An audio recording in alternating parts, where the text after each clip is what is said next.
ọ ga-abụrụ m ife alụ a sị na ikpe mara eziokwu aka azụ dị ya. Ikpe ọbụla mara eziokwu aka azụ dị ya. Ana m agwa ndị be anyị sị ihe ọbụla ị na-eme ka ahụ ka ị na-akwụ n'eziokwu. O nwere ihe dị ka truth. Bible say that the only truth shall set you free. Ihe ọbụla ị na-eme ka ahụ ka ị kwụrụ n'eziokwu. A na-achọgodo igbu gị egbu ka ahụ ka ị kwụrụ n'eziokwu. Etu ọbụla o si edo ka ahụ ka ị kwụrụ n'eziokwu. Ịghọtago? A sị m na ikpe ọbụla mara eziokwu aka azụ dị ya. Ịbata share this live video for me biko. Afụ m a lot of people ya bụ post or something na-apụta akparịa gị kpọọ gị iyi duto niile ọbụla mmadụ. Maybe na onye na-ekwu maka ya bụ onye hụrụ n'anya karịsịa m na-ekwu okwu ịkpọọ m iyi. Kama na okwu mma gwadebe ụmụ be anyị bụ unu ejina na pastọ gị mere ife ọjọọ duto na pastọ gị ife ya na pastọ gị na-eme ife a na ife ọ na-eme na ọ dọrọ mma duto na your pastor and imam pụta gwa your pastor na ihe ị na-eme na ọ dọrọ mma ịgbachite nkịtị. Duto na ịkpọrọ ya na your pastor. One thing mma gwadebe gị n'ụwa bụ na onwere ya dị perfect n'ụwa. No matter what you are doing in this life, onye ọsọkwa gị bụrụ onwere ya dị perfect. Sọsọ Chukwu bi n'eluigwe bụ ya karịsịrị. Ife ọbụla ị na-eme n'ụwa chee na maybe ị ga na-eme ya bụ ife feel that na you are in a right side. Na onwe gị na-agwa gị eziokwu na ihe ị na-eme na ị na-emeti ya. But n'anya ndị mmadụ afụ na ife ị na-eme na ị na-emeti ya. Ihe njekwu okwu a na-ekwu bụ na onwere onye dị perfect. And ọ bụrụ na mmadụ na-eme ife, some people nọ n'akụkụ gị na-eme ife ọ bụ na ha adịghị eme ite ka ahụ ka ịgwa onye a na ụdị eme ite. Unu eji na ịfụrụ mmadụ n'anya ị na-eshibere ya aja n'ife ọ na-eme and ịma na ọ dịrọ mma. Etu a nọ today onwere ife na-elite n'aka Ogechi Njaka, onwerekwara ife na-elite n'aka Jpac. Kama na ofu ka anyị bụ edem sị na today na m ga-abata online due to this issue and then when we can kwucha about this issue today I will end it. Ụmụnne m nọ ofu ka anyị bụ Igbo ka anyị bụ. Gbuo dike gbuo dike gbuo dike gbuo dike na ọgụ ụnụ mgbe a bụrụ na ọgụ ezi emezie gịnị. Afụchasịa m kọmentị ndị mmadụ ma ndị na-akpọ Ogechi ma ndị na-asị na ajọ nwaanyị ka ọ bụ ma ndị na-asị na nọọ ihe nwa ka ọ bụ. M fụcha ma vidio Jpac imechara fụkwa ma vidio Okeogwu dibịa mere. Onye nke a mụ ada aga iri ya n'okwu na okwu nyanwa na ada ya kama sometimes ife na-eme iwelekena nwayọ wee so ya bụ ife na-eme. First of all ka ife butele okwu a ka ife bụ nsogbu ka ife bụ ife butele okwu a na-ese n'etiti Ogechi Njaka na Jpac. Ụfọdụ ndị amara ife na-ese mana ọ duto na ịlaikili Jpac ma ọ na ịlaikili Ogechi Njaka. Ịpụtazi ebe ị kwesịrị ikwu eziokwu ịma nkwu eziokwu. Ịghọtago? Mgbe this saga bidoro ọfụrụ emere m vidio m mere bụ na akọndem m Ogechi Njaka n'ihe o kwuru concerning Jpac, which is I have been in contact with Ogechi Njaka first time na page Ezugo. Join a live video nyanwa bata. We spoke together that day and we have a little bit conversation after that again, which I had again on her page. So I will say little about her, which I know. You understand? So ihe nje ekwu okwu a na-ekwu today bụ na ejina na mmadụ na-efụrụ mmadụ n'anya wee kwuo okwu ka i wee mee gịnị ka i wee kwugudo mmadụ duto na-efụrụ mmadụ n'anya and o doro gị anya na onye fụrụ n'anya na ife ọ na-eme na ọ na-eme itie mana kama gị nwa ga-apụta kwuo eziokwu na ife ọ na-eme na ọ na-eme itie iwere maka na ịfụrụ ya n'anya na-eme gịnị na-eshiri ya aja afụfụ ga-adịrị gị. Ịghọtago? Okwu nji maka ya wee bịa tata ma okwu udo. Ịghọtago? Ogechi Njaka ị na-ene anya bụ na okwu na-ebute okwu. Okwu na-ebute okwu. Emere m video for the first time maka Ogechi Njaka kwuo okwu sị Ogechi Njaka irezi people nwụrụ anwụ were ya wee tinye na esemokwu ya na Jpac nwere. Not the very wrong. I said it.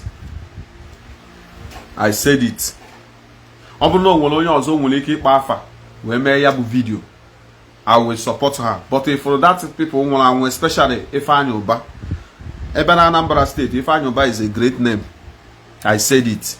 I condemn it. He watago. Kama na okwu bụ ya na-ebute okwu. After that, I set back. We watch here from beginning to the level okwu ahụ nọ. Nwee fụ na okwu na-ebute okwu. Ọ bụrụ na ịkpọghọ m iyi, enwere m ike mụ ama mkpọ gị.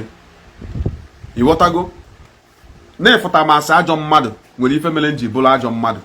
Mmadụ ada anọkata gbaa afịfịa. Mmadụ ada anọkata gbaa aja afịfịa. Ịghọtago? Mmadụ ada anọkata nwee afọ njọ. Ọ mmadụ ga-eme gị wee dị wicked. O nwere onye amụrụ n'ụwa mụọ wickedness. Ifụlụ ụwa anyị na-ene anya, o nwere onye amụrụ n'ụwa mụọ wickedness. No matter what you are doing, ọ mmadụ ga-eme gị ịdị wicked. Mmadụ na-eme mmadụ na-ebu ojide onye nwanne ya ọma na-enyezi. Ọ mmadụ na-eme mmadụ ọ bụrụ na apụtasị na ịdị stingy. Ọ mmadụ ga-eme gị. Ịghọtago? Ihe nji ekwu okwu a na-ekwu today abụrụ ihe ọzọ ọbụla. Okwu na-ebute okwu. Before Ogechi njaka pụta dọba Jpac ihe ọ na-adọ ya, o nwere ife butere ya bụ okwu. Ịma na anyị nwa bụ mmadụ na-apụta anyị jump into conclusion without knowing what is the matter and what brings the matter. Ịghọtara? Before mpụta dey against Jpac bụ na Jpac mere ife mechaa ife feel I don't care, which is that is the place Ogechi njaka is feeling bad. Ịma na asị na onye mere eme nwere ike chefuo, but onye mere eme can never forget. Ụfọdụ nwere ike pụta asị na Ogechi njaka ji bụrụ na ọ na-egosi ọtọ ndị mmadụ, o ji eme nke o ji eme nke ọzọ, o ji bụrụ na nke a, you will just hate the person just like that because of what? Maybe the recent thing ọ na-eme. Because na ịbịabe onye ahụ nso, you can never tell how the person is. Mana ya je onye ahụ anyị feel maybe na that person is a bad person. But when you come close, you will see that that person is not a bad person. Counsel Jpac is not a bad person. Kama na only thing mma na ebe Jpac nọ bụ na ọ bụla mmadụ nwee secret. That is the only thing mma na ebe Jpac nọ. But I will never say Jpac is a bad person. Because onye ọbụla nwere ebe o si gba ọlụ. Etu a nọ today nwere ebe nsi gba ọlụ. Ịmala ebe nsi gba ọlụ ịcha alụ m die. Ịghọtago? Number one thing bụ na ihe nji tinye foto Skibo here bụ na m chọrọ ike na eri nne dịka otu o si kwuo okwu. Because m na like ndị na-akwụ n'eziokwu. Ọ bụ na ịfụ na nwanne gị na-eme ife na ode eme ite ya, gwa onye aha na ihe ahụ ọ na-eme na ode eme ite ya. Eji na maka ife ị ga-enweta from that person ị na-eboiri ya aja. Jpac ị na-ene anya offended this lady a na-akpọ Ogechi njaka. But because na gịnị ime, you hated her because of her actions. What ọ na-ebu ata na gịnị na Facebook, that is why you hate her. But in actual sense, go na aghọta na this lady ị na-ene anya bụ Jpac mejọrọ nwaanyị a. But why can't you tell Jpac to go and say I'm sorry for what happened? Everything will just die. Una jump ya. Ihe unu ga na-emezi gịnị a na-ajiri Jpac aka. Jpac, you are doing well. Jpac, you are doing well. Not knowing that na ajiri Jpac bụ ogbugbu ka ị na-egbu ya. Don't reply. Ọ na-anwụ n'ime. This lady ị na-ene anya nwere ike dọgido Jpac ihe ọ na-adọ ya. Jpac will lose endorsement and everything o nwere. Let me tell you one thing about this saga na-aga n'iru. Number one, nobody on this earth now will trust Jpac. Hapụchakwa this ihe a na-eme onye ọbụla na-ekoyarị, a na-eme I'm your friend, I'm this, I'm that. Achọrọ ka ị bịa ebe a kparịba m ihe nji wee na-ekwu ya na-ekwu. Calm down, listen to me. O nwere ihe ị chọrọ ịjụ m, jiri nwayọọ tebụl olu m ya. Ịghọtago? I will read it and respond to you. But onye nọ ebe a kpọọ m iyi na, I will block the person. That is where I stand now. But if you have anything to communicate with me, I will give you chance to communicate with me. But nwa tell me something ma like ebe a mkpọchie gị. Ịghọtago? Etu a nọ na abụrụ ọzọ m ụmụazị. And etu ifo m abụ a responsible person. Before mpụta kwugo okwu, I have wisdom in a way that now I will look into the matter before on table oye. enwere lot of people mmacha nkacha mma hie ha pụtara na-akpọcha m na-ekwugheri nkecha na profile ma ndị nọcha obodo a sef na-afọrọ ọdụ n'irie annecha ha anya amụọ na-atọ m onye m ga-edebe n'ụlọ kwụọrọ ụgwọ ụlọ feed ya for years without him lacking anything. Ọ pụta ọ na-ekwugheri because na Facebook ị na-enere anya nyere anyị chance to talk shit etu ọbụla anyị si chọọ. But that is by the way. One thing nji wee bịa ebe a today bụ na ka m gwa gị oziokwu ị need ịghọta. Eji na maka selfish interest ị ga-enweta from your idol, anybody ọbụla ya likere jiri maka ya wee na-eme gịnị na-abọnyere ya aja. Jpac is a big blogger in Nigeria. Ogechi Njaka nwere afa, Skiboyi nwere afa, a lot of people nwere afa na this thing anyị na-eme na this social media. Ịghọtago? Mana ịma njizi duto na ndị mmadụ ka gị like ya gị ma na something ka mee na side gị you don't care, you will later care. If you care, you will later care, and at the time you will care here or they go too late. One thing in Jibia today bụ na Ogechi Njaka, I tackled her for the first time by bringing Ifeanyi Uba to social media. That is very wrong. Which is family Ifeanyi Uba can never forgive Ogechi. No matter what is happening, only God's hands can touch their heart to forgive her. And what she said about their father or about their brother or whatever, but about Ifeanyi Uba na this social media.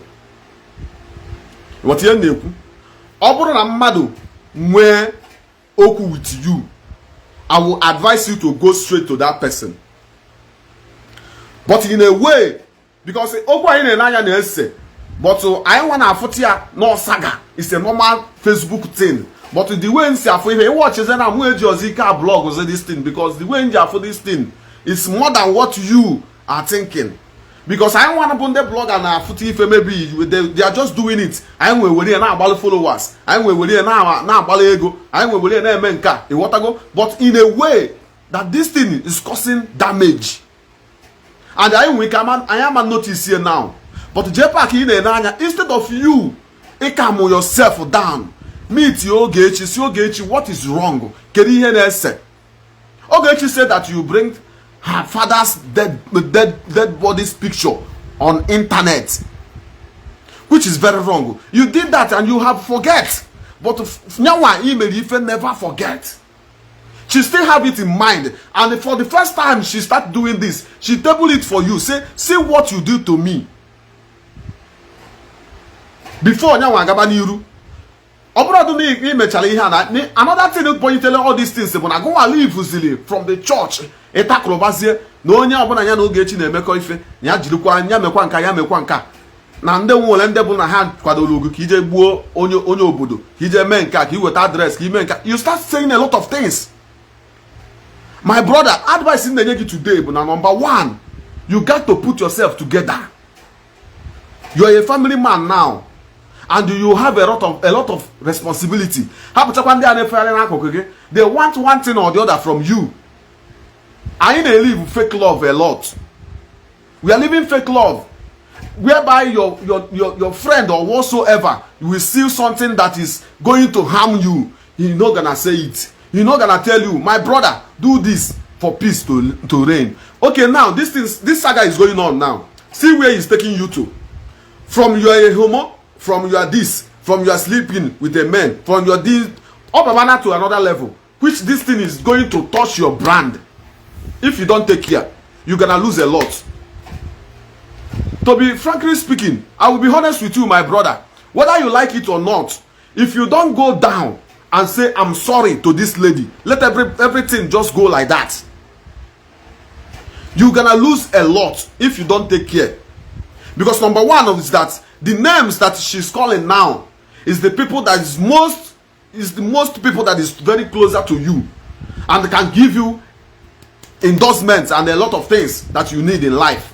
Forget when I fetch China, Jamaica. Oh, well, if a man ji buru nwoke, and if a man gi nwoke bụ gịnị secret. If you are a man that you can never keep a secret, you are a woman. Nwoke ọbụla na-ekwu chọchọchọ abụrụ nwoke. Oh, well, if I have a eme otu a, you have to put yourself together and do what? And focus without saying everything. You will hear be like if I stay with you now, I will try to read the kind of person you are. That is the first thing in game. Before I will start having any conversation, deep conversation with you, first thing I will do is that I will have to read you and know who you really are before I will leave my secret to you. But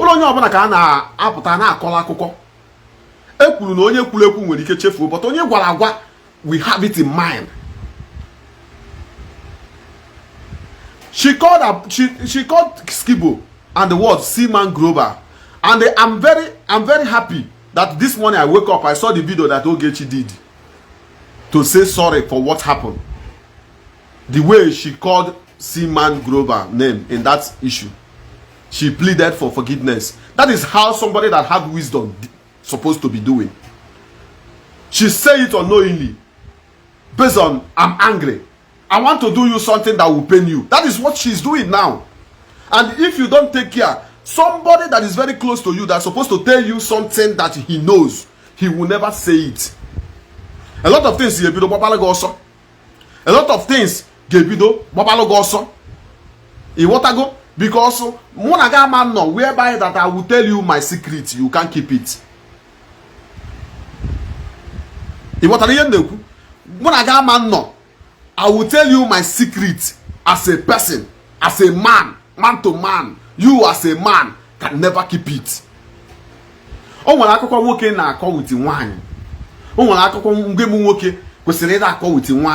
Okay, now watch what is going on. Ogechi Denanya use wisdom for you. Okay, since all these things is going on, how many things do Ogechi Gwalage? Can you tell us how many things Ogechi Gwalage? You can't even say one. Why? You are the one telling her. She's using wisdom for you. Saving everything for tomorrow because he knows that tomorrow something like this will surely come out. Which you as a person don't know. She's saying it. From that homo side, everybody can say you are not. You understand? But the way the thing is going now, my brother, if you know what's gonna be good for you, you and your brand, that's your brand in Enanya, you need to go down and do what? And say, Ogechi, I'm sorry. Even if you don't do it on social media, that's how somebody that have integrity used to do. Somebody that have like wisdom. Call her like a normal way you used to call her. Like a normal way you used to speak to her. Like normal way you guys used to do something. All of you are friends. The time you guys started, nobody know. But why? Everything now are flying on social media now. They are bringing it out for us to see.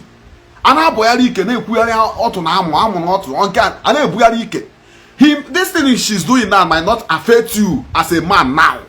But tomorrow, mark my words, this thing will surely affect you. Yeah, thank you for that. Yeah, now straight. Here. You create your own page. You can tell your brother to fuck off, not me. This thing that you are doing now might not affect you. You want to go? This thing that you are doing now might not affect you. The time all that affect you will imamma. You want to go? Because what Ogechi is doing now, Ogechi is bringing you out in a public. I'm giving you public what? Disgrace. Whereby that nobody will associate with you. Even those people in Enanya are all your friends. They are your man. Governor Ezoku, all of them. They can never tell you their secret. Mark my word. Maybe one thing or the other. Maybe only need the contact here from you. Need it from you. They will be pretending, telling you don't mind her. Don't come out and speak out. Don't do anything. Leave her, she's a crazy woman. Leave her this one. All they're gonna see man global. You know how Seaman is very close to you. Emaka Seaman is very close to you. Kelly Hoku. I'm gonna see man in an anya with wisdom. Because I watched the live video. No ihenya wakuru. I'm gonna with wisdom. That matter when he came otu all the pasefo. All that carry otu. And the number one thing in Nagwagi, everything can see man gonna talk with you. Forget about all these things na social media. I'm coming here to talk sense in you. Whether you see it or you don't see it. But people that is very close to you have to tell you this as a brother. My brother, calm yourself down. Me too, Ogechi Njaka. You guys have to settle this.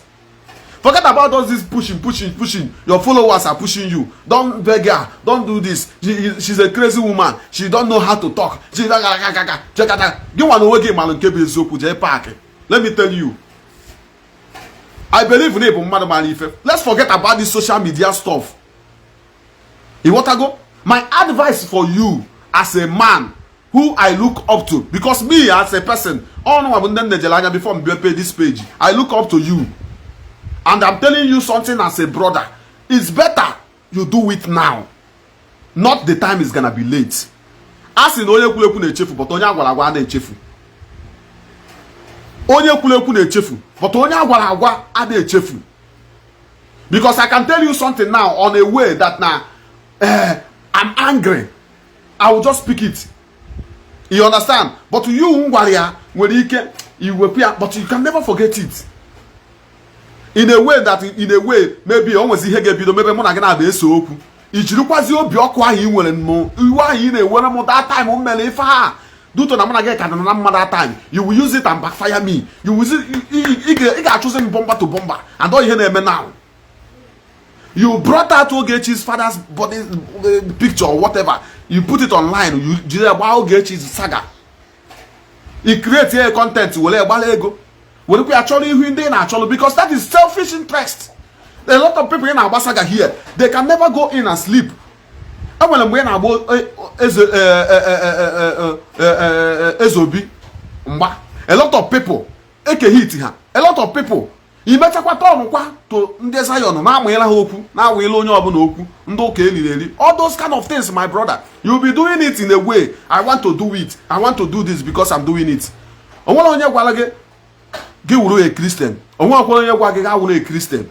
Come on, if I buy mention on social media, you will think maybe you forget it, but social media can never forget it.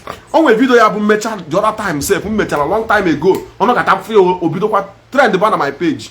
That is how this Facebook mainly this Facebook. Oh, see your friends. Well, your friends on a group can never tell you this is too much and this thing is getting out of hand. Why can't you just sit back as a man? Behold, they said you can never beg a woman. Oh, well, I can walk say young wine. You want to go? Oh, I can walk say young wine. Oh, well, if I have more tour, you got to come out and say what and talk.